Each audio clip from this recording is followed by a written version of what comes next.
Hello, guys. We are back, and today we are discussing NFTs. NFTs stand for non-fungible tokens. They're on the blockchain, and basically what they're doing is they're taking a token and they're putting it on some sort of digital content. And so some of these are like Jpeg art, like Cryptokitties, or just just Jpeg art that's selling for now like millions of dollars. It's like a stamp of verification. Yes, there can only be one. And yes, each one has its own serial number. So let's take a look at this clip really quick. What are NFTs? NFT stands for non-fungible token. The word fungible means that one item can be replaced by another item. It's usually used in the context of economics. For example, you wouldn't care if I gave you two $5 bills instead of one $10 bill. All dollars are the same. Likewise, all bitcoins are the same. You also wouldn't care which exact bitcoin you receive. You're just interested in its value. The complete opposite of this is something that is non-fungible, and this is where NFTs come in. They're essentially a digital certificate of authenticity that cannot be replicated. NFTs are stored on a blockchain and are used to represent ownership of unique items. Okay, so NFTs are a digital certificate that is a certificate of authenticity that can't be replicated. Mm-hmm. So it represents ownership of unique items. So if you had like one of something, an NFT is like the digital certificate for you to show ownership to everyone because of where it's not just a copy. Yeah. Because you can make digital copies of things. Exactly. You can make digital copies. How do you know this guy's got the original? Right. And NFT is a way to show ownership in the digital era right now. Mm-hmm. Thanks to the secure nature of blockchain technology, the record of ownership is always available. It cannot be modified, and it also ensures that there can only be one owner at a given time. While there are various emerging blockchains implementing their own token system, the Ethereum blockchain is the most commonly used for NFT creation and use. So when they say they have so many spots in the ocean, or are those supposed to be just stars? I think it's just an overlay. But when they talk about the security of blockchain, how blockchain works, it's basically a public ledger, like a public list that everyone, one, has access to, but also two, can download their own version of, or copy of. So if someone tries to hack the list, they have to hack everyone who has a copy of the list. Mm-hmm. And it's virtually impossible unless you have like a ton of computing power. Yeah, and to go back that many blocks, depending on what chain they're on. Right. So those are, that's NFTs, the definition of it. Let's look at some Ethereum crypto art. Unlike Bitcoin, Ethereum had a system for token creation and storage built right into its blockchain. It was Ethereum that coined the term non-fungible token. This meant that third-party platforms like Counterparty were no longer necessary. So, Ethereum took what had been attempted over the past 5 years, perfected it, and became a market leader in blockchain asset tokens. More and more collectible digital assets started appearing to make use of Ethereum. The Antcat sold for 580,000. That's crazy. And look, it's all like it's so pixelated. It's a cat like Pop-Tart with a rainbow coming out of its butt. $850,000. That's like for the original. That's insane. But it's so crazy because. Yeah, like how easy is it to copy that? Oh my god, we need to start making. See it everywhere. We need to start making art, Yarny. We're in the wrong business. Anyone can make art. Like my kids make art all the time, but it's like not worth it unless they something goes viral. They need to put an Ethereum token on it. What? 850. We just need to make our own tokens. I'm quitting YouTube, guys. I'm becoming a Ethereum artist now, NFT artist. NFTs. CryptoPunks, created by Matt Hall and John Watkinson, was digital pixel art that became quite popular. 10,000 unique characters were created and offered for free to Ethereum users. They quickly snatched them all up and a thriving market was born. And fun fact, last month, one of these CryptoPunks sold for $1.6 million. Just a quick update while I was editing. Another CryptoPunk just sold for over $7 million. Oh my god! Oh my god, we were freaking out about the 580,000. This guy smoking a pipe This guy looks like anyways, the bad guy from Doug Funny. Like give me 1 minute and I can give you how many pixels across in a, you know? $7 million for this guy? Hey, look, 4,200 Ethereum. It was Ethereum. Nice. Oh my gosh. Crazy. That's like how much does a Picasso go for? You know what I mean? That's like Picasso money. You think Picasso's only go for 7 million? Around that I mean, Maybe, that's what I'm saying. yeah. It's like depending on which one. Name an artist. An original one, or one of his old sketches. Or yeah, something. no, yeah. Like Van not Gogh. fully finished. Well, maybe Picasso didn't think anything it was finished. Freaking A. Why weren't we making pixel art? I mean, we could have been making stuff from like Minecraft, and I'm sure they're all out there. But you had to have made something like. You know what I mean? But this is what goes for 7 million or 7.5 million on Ethereum. But these are just because they were part of that whole group who really were for crypto. So am I. I'm part of that group. We were. I know. We were like. Okay. Let's keep going. The technological, but that's the thing. I think that's what they're looking for. This isn't just any old person who made it. It was like a group of people who truly believed in this technology. I could spent time making that kind of art and stuff, and now it's worth a lot. I could sit on a keyboard and make better art than this. It's not about. Come on. All right, let's go. Let's keep going. You're fine. You do it. Okay. Do So it. Put it why up pay as so part of our much for a merch. JPEG file? Yeah. At a high level, you can think of it like buying a one-of-a-kind original print of a painting signed by an artist. Although anyone can download and copy a CryptoPunk a million times, no one else will have that original. Yeah, it's like you said, like you can copy and paste digital content, but then having the NFT, it's like a really unique certificate that you actually own it. Which is something that I feel like digital content creators have been struggling with for a long time. Yes. And now finally the technology has like, arrived. The copyright stuff and all that is so difficult, and it's so time consuming to get your because you need to post industry that immediately. moves so fast. How could you get things copyrighted and all that stuff and all those protections in place when it's like, dude, by that time you're too late.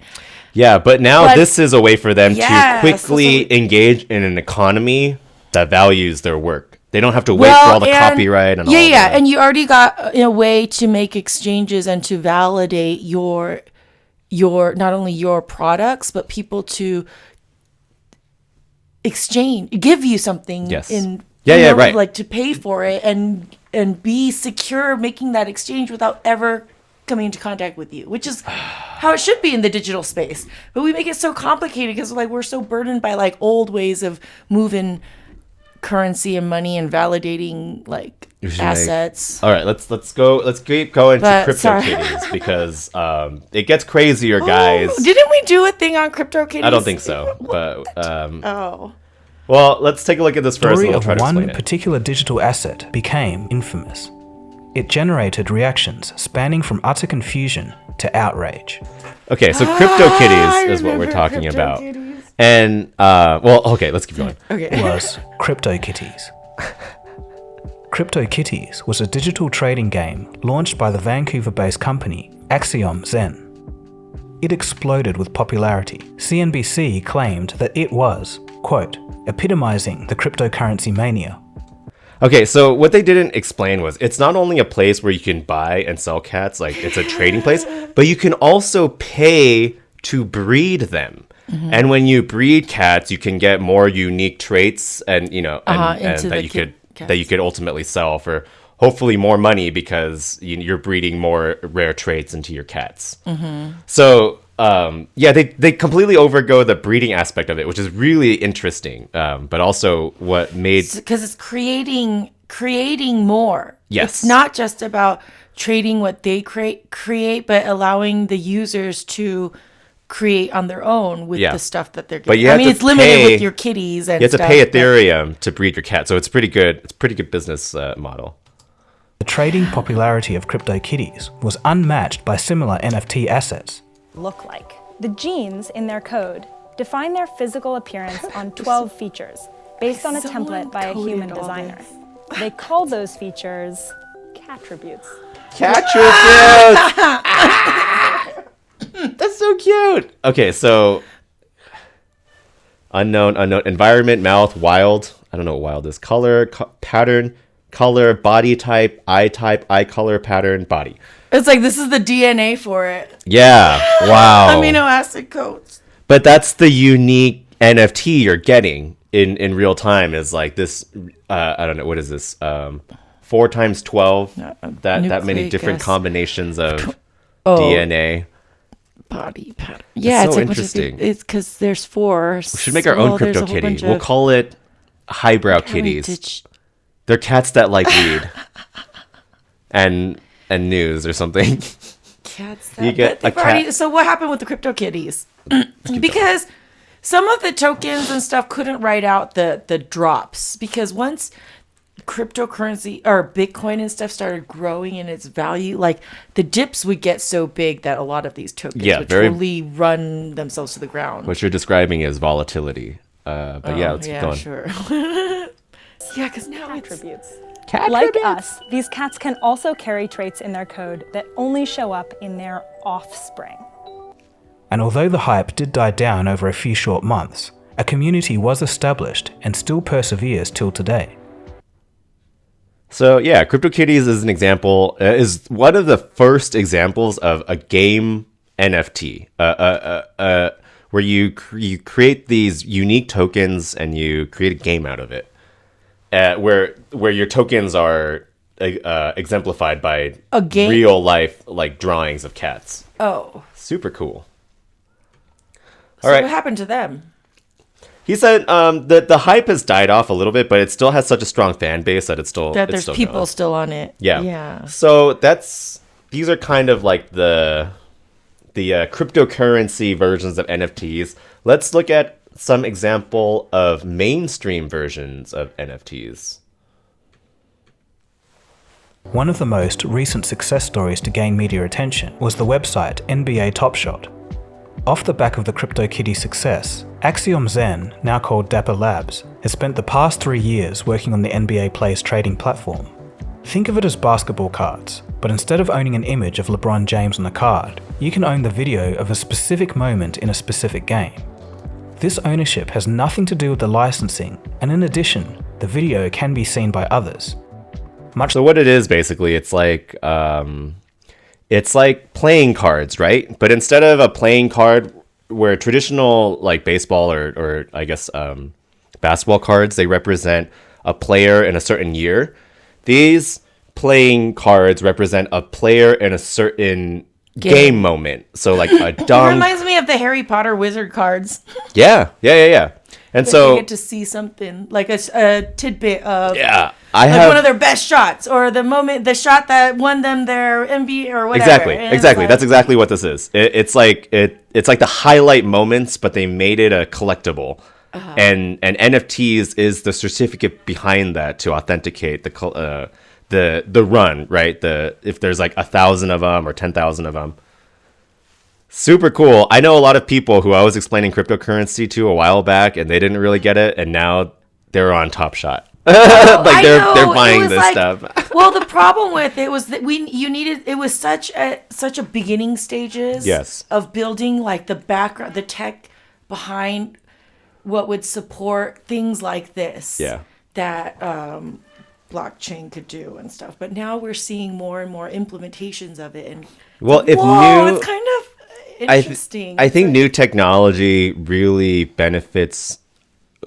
New technology adoption really benefits from people wanting to use it, and so you have to present it in a way that they want to use it. Right? No, exactly. People didn't want to just play stocks. That's how I felt like. That's what every time I tried to explain to them Bitcoin when I wanted, they're like, "Well, I don't want to invest in whatever." Yes. And it's like, "Oh yeah, it is an investing thing, or like trading thing, or like they only saw it for what they can see people using it for. There wasn't stuff like this. Now it's like people don't even understand. Maybe wouldn't."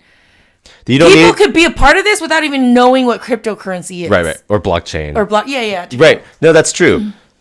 Cryptocurrency for such a long time has just been like Bitcoin, Ethereum, like these tools for buying other things. Yes. But now with NFTs, you see actual applications of the blockchain where it's like, oh, I can actually own a moment, and like and verifiably own it. Right, and if it grows in value, I can sell it. Uh-huh. And it's like, I don't have to understand all of these things. Or you can make profit as you go. These are set up where it's like, we're going to put this on the platform and have reviews automatically, like you were making money just because you... Yeah, so I think people are going to be... Yeah, I think the adoption rate for cryptocurrency is going to grow when more people get involved with NFTs, because they don't you can tell already, man. It's at, 60K? Oh, yeah, it's crazy. I know. My cryptocurrency portfolio is very small, but it has grown significantly. So let's keep going with this video. Like the other NFTs we mentioned earlier, the ownership is solely on the blockchain. As strange as it all sounds, people are still willing to pay big bucks. They do this because they think that someone else in the future will pay even more than they did at a later date. In under a... That's investing in general, right? You buy something Yeah, but you do it in a way that's interesting because they need to understand it to know whether or not they can successfully evaluate it to be better. Well, so sports fans, people seeing these things will be like, yeah, it's going to be worth more. Like, you know. Like, no, that's what I'm saying. Inherently, I don't think sports people, I mean, this is just overgeneralization, but I don't think sports people can really determine the value of Bitcoin, but then determining the value of a sports moment, I think is much easier for them. Because they're utilizing it as like a token, a verifying token. So that's what I'm saying. In that case, that's like only one of the very big uses, but they're doing it in a way that people can adopt it and appreciate it without understanding. Because what he was saying is like, people are buying these things with the expectation that they're going to grow in value. And that's just investing in general. You invest in things that you think are undervalued because... Well, you buy things you think is a good deal.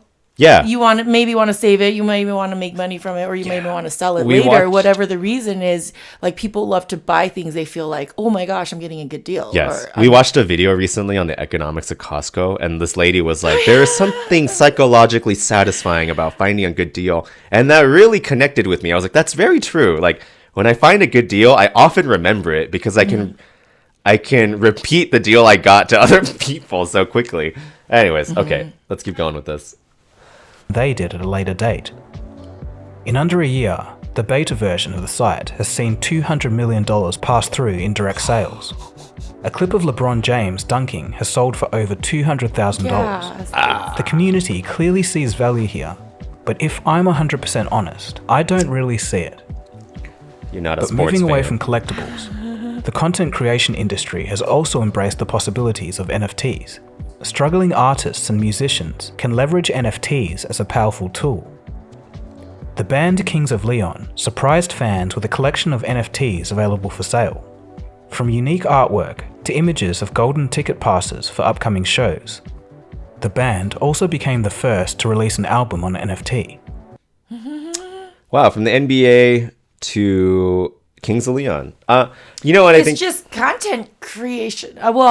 Content creators that's what I felt like they would benefit the most from this technology. Yes. And in the digital time that we are in right and now. Their fans. Because if you... For sure. If you have a lot buy... of people want original. They would get so mad no matter how good the deal if it was like, oh, this isn't authentic. Like even if it looks and sounds exactly the same. It's like... Man, I got a copy. This wasn't the original signature or whatever. Right. And it's like they can get that now. And a lot of those smaller groups and stuff that aren't like on huge, big like they're not part of the big industry. Yeah. They have now a ways to still make money and to like, Yeah, I think artists really do have a chance to really benefit from this NFT technology. So let's take a look at more NFT madness. It's not over. A virtual plot of land in the video game Decentraland recently sold for $80,000. What?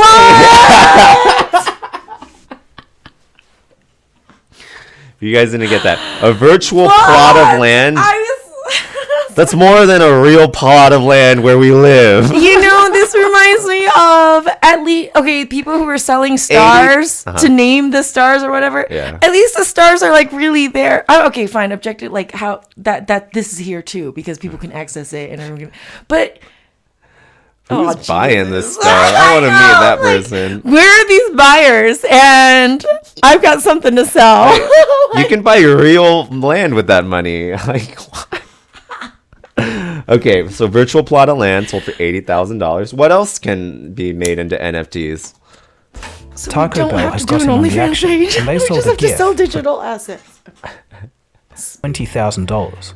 Taco Bell. And I think the award for the most ridiculous NFT goes to Crypto Trucks. This is a drawing that my friend showed me.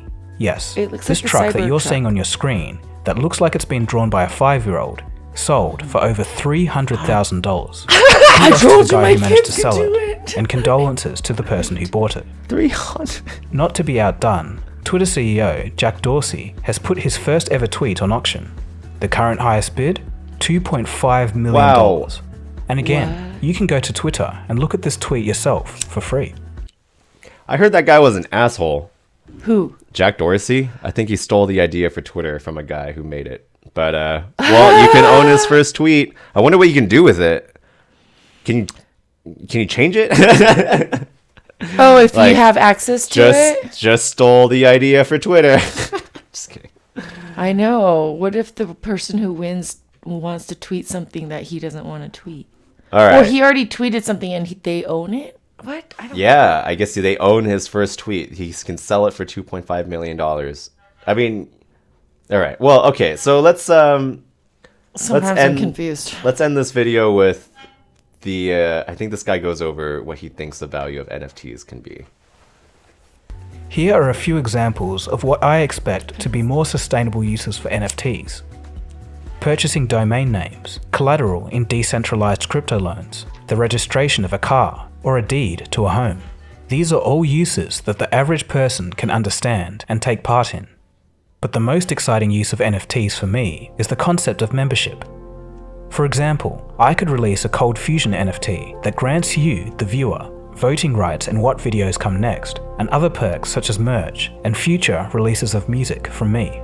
The Cold Fusion token would also double as an investment in the channel, almost like shares in a company. Here's what I mean. Say if I only make 100 of these tokens, if the channel grows and is perceived to be more valuable, you, the viewer, could sell this token to someone else for a profit. This concept logically makes sense to me. It gives buyers of the Cold Fusion NFT immediate value, but also a way of profiting if they hold onto it and resell it. So basically what this guy is describing, Cold Fusion, is saying if you, as a content creator, wanted to create like 100 or 1,000 tokens for your channel or NFTs, you can sell that as like equity for your, for your subscribers who might want to invest and see the channel grow or sell it later.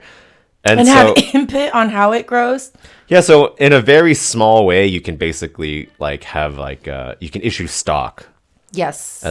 But not in like so much faster. Yeah. It's a digital way where it's not just big companies.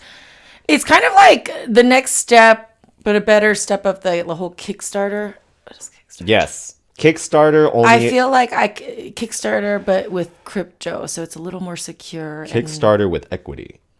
So because they couldn't do equity. You only order like cash. A pre-order. Or I forgot what the legal stuff but you was, can with NFTs. Crypto. Anyways, for now, keep up with the laws every year. We've been pitching this idea for 1 billion years. I mean, if 5 is like 1 billion. Are you tired of it? No, I'm excited. I've talked to developers about this. If you guys want to go see our pitch, I think go look at our Y Combinator playlist. I think it's there. Yeah, it was hard because there were so few apps and companies that we can point to that people heard of and understood. But now people are understanding. Yeah, and it's still here. Everyone's like, "Well, it's gonna disappear," and I'm like, "But no, how?" Yes, and when we make our Highbrow NFT, you guys will be the first to know. And believe me, it's gonna be huge. So get in early. And we'll make a lot of money. I'm betting all my greens on it. If you know what I mean. Just so corny. Oh my gosh. I all right. smoked that other one. That's why. We got to move on to our next video. Special thanks to all of our subscribers. And if you don't have buds, we're your buds. We'll see ya. Bye. If you like the video, leave a like and subscribe.